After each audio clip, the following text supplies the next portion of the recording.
A coronary artery bypass graft, or CABG, is performed to improve circulation to the heart muscle in people with severe coronary artery disease. In this procedure, a healthy artery or vein from another part of the body is connected or grafted to the blocked coronary artery. The grafted artery or vein bypasses the blocked portion of the coronary artery, carrying oxygen-rich blood to the heart muscle. One or more coronary arteries may be bypassed during a single operation.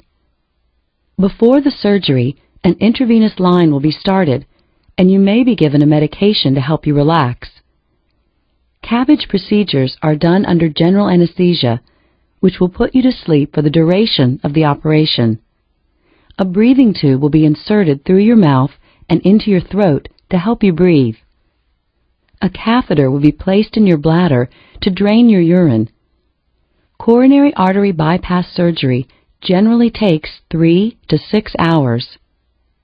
During a conventional bypass surgery, your surgeon begins by making an incision in the skin over your breastbone or sternum. He or she will then cut the sternum and move your rib cage in order to get to your heart. Throughout the procedure, your circulatory system will be connected to a cardiopulmonary bypass pump or heart-lung machine. This machine temporarily performs the functions of your heart and lungs during the surgery, allowing your heart to be stopped while the surgeon sews the grafts into place. One of 2 blood vessels is typically used for the grafts: the internal thoracic artery in the chest or the saphenous vein in the leg. For the internal thoracic artery graft, your surgeon will leave the upper end attached to the subclavian artery and divert the lower end from your chest wall to your coronary artery just beyond the blockage. Your surgeon will then sew the graft into place. For the saphenous vein graft, your surgeon will suture one end to the aorta and the other end to the narrowed artery just beyond the blockage.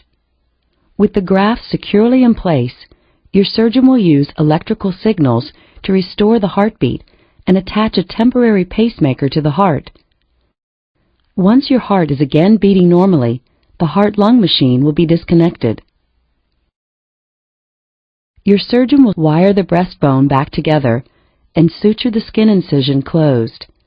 A temporary drainage tube will be placed through the skin beneath the incision. 2 other types of CABG procedures have recently been developed: off-pump and minimally invasive bypass surgery.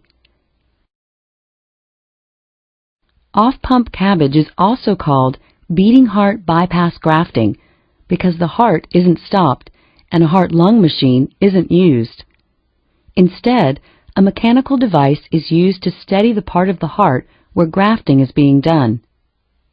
Surgeons perform minimally invasive bypass procedures using specially designed instruments inserted through small incisions or ports in the chest. These procedures sometimes require a heart-lung machine. After surgery, you will be taken to the intensive care unit. The activity of your heart will be carefully monitored. If necessary, the pacing wires will be used to temporarily control your heart rate. The chest tube will remain in place to drain excess blood and air from the chest cavity. Once you can breathe on your own, your breathing tube will be removed and replaced with an oxygen mask. The bladder catheter will remain in place. As you recover over the next 3 to 4 days, all of these devices will be gradually removed.